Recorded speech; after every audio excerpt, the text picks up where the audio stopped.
Class 6 की English का chapter number 1 class English की रीडर की बुक है जिसका चैप्टर नंबर है हु डिड पैट्रिक्स होमवर्क, कि पैट्रिक का होमवर्क है किसने किया। भाई पैट्रिक का होमवर्क किसने किया, क्या खुद ने नहीं किया, क्या उसने। चलो हम इसमें देखते हैं भाई क्या कहानी है इस चैप्टर की।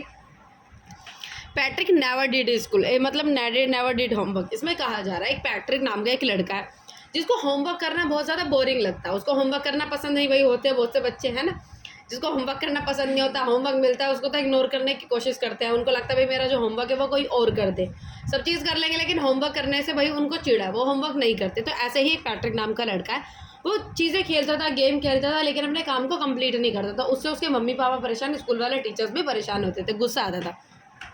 होमवर्क करना उसे एक बोरिंग लगता था और ही हेटेड होमवर्क, वो होमवर्क करना उसे बहुत ज़्यादा बुरा लगता था। Then one day he found his cat playing with a little doll and he grabbed it away. एक दिन उसने देखा कि उसकी जो छोटी सी जो इसकी बिल्ली है एक छोटे से डोल के साथ खेल रही है। उसने क्या किया, उस बिल्ली को हटाया और उसको डोल को वहाँ से उठा लिया। लेकिन उसने बाद में देखा वो एक डोल नहीं थी, वो एक जिंदा आदमी था, लिटिल मैन था, छोटा सा आदमी था, बहुत छोटा सा। इट वॉज नॉट अ डोल, that was a little man, एक बहुत छोटे से साइज का छोटा सा आदमी था। उसके अजीब से कलर का पहनावा, मतलब अजीब सा पहनावा था उसका पहनावा काफ़ी जो है वो डिफरेंट था। उसके पहनावे में क्या थी, लिटिल वूल शर्ट थी, वूल की शर्ट पहनी हुई थी, and old fashion breeches and the high tall head, वो एक ऊंची सी टोपी थी। और वो चिल्ला रहा था कि मुझे बचाओ मुझे बचाओ मुझे बचाओ। और उसने कहा कि भाई तुमने हेल्प, उसने कहा थैंक यू, तुमने मेरी जो लाइफ है बचाई, लेकिन वापस से उस बिल्ली को मेरे को मत देना। उसने कहा उस बिल्ली को दोबारा से मेरे को मत पकड़ाना कि भाई मैं वापस से मुझे उस बिल्ली के पास जो है वो मत छोड़ना, वो बिल्ली मुझे खा लेगी। Patrick would not believe how lucky he was, Patrick जो है, लेकिन फिर उसने कहा कि तुम मुझे उस बिल्ली को मत पकड़ाना, लेकिन उसने कहा कि तुम जो कहोगे वो मैं करूँगा, तो मैं तुम्हारी हेल्प करूँगा जो तुम कहोगे। फिर क्या हुआ, Patrick could not believe how lucky was, Patrick भाई बहुत खुश हो गया। क्यों, क्योंकि भाई वो तो होमवर्क से छुटकारा पाना चाहता था, उसको एक नया इंसान मिल गया भाई, उसको एक लकी, बहुत खुश हुआ वो काफ़ी लकी, अपने को समझने लगा कि भाई ये इसमें जो कहूँगा वो ये काम करेगा, उसको बहुत खुशी हुई। उसने कहा कि भाई मैं बहुत खुश हूँ। उसने कहा कि so he said only if you डी और do all my homework till the end of the semester that's 30 days, if you do a good in a work I could even get A. उसने कहा कि भाई 35 दिनों के अंदर अंदर मेरा जो काम है, सेमेस्टर स्टार्ट होने वाला है, उससे पहले मेरा जितना होमवर्क है वो तुम सारा कंप्लीट कर। उसने कहा बस इतनी सी बात, मैं तुम्हारा जो होमवर्क है वो कंप्लीट कर दूंगा।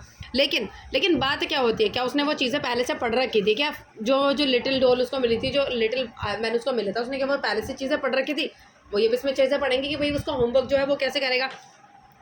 And true to his word was that little Elef began to do Patrick's homework, except there was a one glitch. The Elef did not always know what to do and he needed help.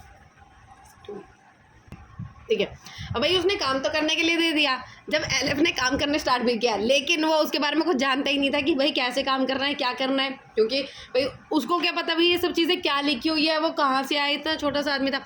Accept there was a one hitch, the elf did not always know what to do and he needed help, उसको help चाहिए थी। फिर उसने किससे help मांगी, Patrick से, कि Patrick मेरी हेल्प करो, मुझे समझ में नहीं आ रही क्या चीज़ें लिखी और मुझे क्या लिखना है, ये सब चीज़ें। I don't know his words, the elf squealed while reading the Patrick, वो ऐसे मुँह बनाने लगा, कभी मुझे समझ में नहीं आ रहा है क्या लिखा हुआ, जो अजीब सा मुँह बनाने लगता है ऐसे आँखों को ऐसे करके। When it come to the math, Patrick was out of luck.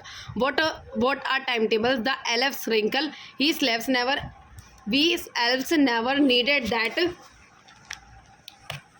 Elves never needed that. And addition, subtraction and division and fraction. Here sit down beside me. You simply must guide me. उसने कहा कि तुम मेरे पास पीछे जो है वो बैठ जाओ और सिंपल मुझे बताना कि क्या क्या चीज़ें इसमें करनी है और कैसे तरीके से सब काम होगा। एंड उसके बाद क्या हुआ, else know nothing of the human history, to damn it is a mystery. भाई वो ह्यूमन हिस्ट्री के बारे में कुछ भी जानता था और उसके लिए वो क्या एक मिस्ट्री थी, कुछ भी नहीं जानता था वो। So the little elf already a shouter, just go louder, go to the library, I needed books more and more. उसने कहा कि एकदम चिल्ला के कहा भाई तुम लाइब्रेरी और मुझे ज़्यादा से ज़्यादा किताबें चाहिए, मैं जानना चाहता हूँ ये सब चीज़ें क्या लिखी है जिससे मैं तुम्हारी हेल्प कर सकूँ। भाई उसने प्रॉमिस किया था तुम बिल्ली को मुझे नहीं पकड़ा, मुझे बिल्ली को नहीं दोगे तो मतलब ये मैं तुम्हारी हेल्प करूँगा, तो उसने कहा था। और उसने एक सब चीज़ होमवर्क करना मेरा। As a matter of the fact, every day in every both that little Ella was a naggle and Patrick was working harder than ever and it was drag. उसके बाद पैट्रिक जो उसकी हेल्प करने के लिए ज़्यादा से ज़्यादा मेहनत करने लगा, दिन रात मेहनत करने लगा, सारी चीज़ें उसके ढूंढने लगा। और उसका जो एक हॉबी क्या बन गई, हार्ड वर्क करने की, जो पहले कभी करता नहीं था, वो काफ़ी ज़्यादा लोगों के लिए सरप्राइज था। ठीक है, रातों रात उसके लिए हेल्प करता था, काम करता था। Was going to the school with his eyes purple and वो स्कूल भी जाता था, उसकी आंखें ऐसी होती थी, तो रातों रात भर उसके लिए काम करता था, हेल्प करता था कि वो मेरी होमवर्क करेगा।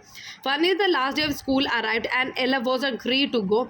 As for the homework there was no more, so he correctly and slightly slipped out the back door. अब उसके बाद उसका काम कंप्लीट हो गया था। एलफ का जो लिटिल मैन था वो क्या हो गया, चला गया। उसका काम था कि 33 दिन तक उसकी हेल्प करनी है, और जो लास्ट दिन था स्कूल का, और वो जो था पैट्रिक जो था वो स्कूल गया। पैट्रिक स्कूल गया, भाई होमवर्क उसको दिखाना था। Patrick got is classmate were amaze, बस सभी चीज़ें देख के उसके क्लासमेट्स, उसके पेरेंट्स, उसके टीचर सब सरप्राइज हो गए, उसको प्रेस करने लगे, वाओ पैट्रिक तुमने काम कर लिया, कितना मतलब कितनी अच्छी बात है। He was now the model kid, cleaned his room, वो एक मॉडल बन गया बच्चों के लिए। कैसे बन गया, अपने घर कमरे को साफ रखने लगा, चेयरफुल, नेवर रूड। जब उसको गुस्सा आता तो छोटी छोटी चीज़ें वो ख़त्म हो गया उसका गुस्सा। You see, in the end, Patrick still thought he had made that tiny man do all his homework. लेकिन लास्ट तक पैट्रिक ये सोच रहा था कि ये जो सारा काम है वो किसने किया है, उसे लिटिल मैन ने किया। लेकिन but I will share a secret, लेकिन एक सीक्रेट बात जो इस चैप्टर में क्या है, वो सारा काम किसने किया था, पैट्रिक ने खुद किया था।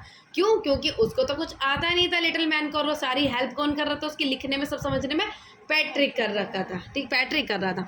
Just between you and me it was not the elf, Patrick had done it homework, मतलब डन इट हिमवर्क। पैट्रिक ने खुद अपना जो काम है वो किया था। एलफ ने सिर्फ एक मतलब एल्फ के ज़रिए पैट्रिक से ही वो काम जो है पैट्रिक ने किया था, और पैट्रिक को क्या लग रहा था कि एल्फ ने मेरा जो है काम किया है। तो ये काफ़ी इंटरेस्टिंग और स्टोरी है, काफ़ी इंटरेस्टिंग और अच्छी स्टोरी है, जिसमें हम, और इस चीज़ से हम क्या सीखते हैं कि हमारे अंदर एक हिडन टैलेंट छुपा होता है। हमको लगता है कि हम नहीं कर पाएंगे, लेकिन हमारे अंदर वो हिडन टैलेंट छुपा होता है कि हम उस चीज़ को कर सकते हैं। हम अपनी कैपेबिलिटीज़ को नहीं जानते, लेकिन हम चीज़ों को कर सकते हैं। कभी ऐसी सिचुएशन आती है कि हमारा जो हिडन टैलेंट है वो बाहर निकलता है। पैट्रिक को लगता था कि भाई होमवर्क से वो चिढ़ता था, काम से चिढ़ता था, हार्ड वर्किंग से चिढ़ता था, लेकिन जब उसके पास ऐसी कंडीशन आई, जब उसके पास ऐसी कंडीशन आई तो उसने रात भर बैठ के वो काम कंप्लीट की, उसकी हेल्प की, तो और उसी वजह से उसने सारा काम कंप्लीट किया। इसलिए हमें हार नहीं माननी चाहिए और हम अपने काम को खुद से कंप्लीट करने की कोशिश करनी चाहिए, और हमेशा ट्राई करना चाहिए, क्योंकि हमारे अंदर सभी तरीके की कैपेबिलिटीज़ करने की होती है, बस उसको पहचान नहीं दे रही होती है। तो चैप्टर कंप्लीट हो गया।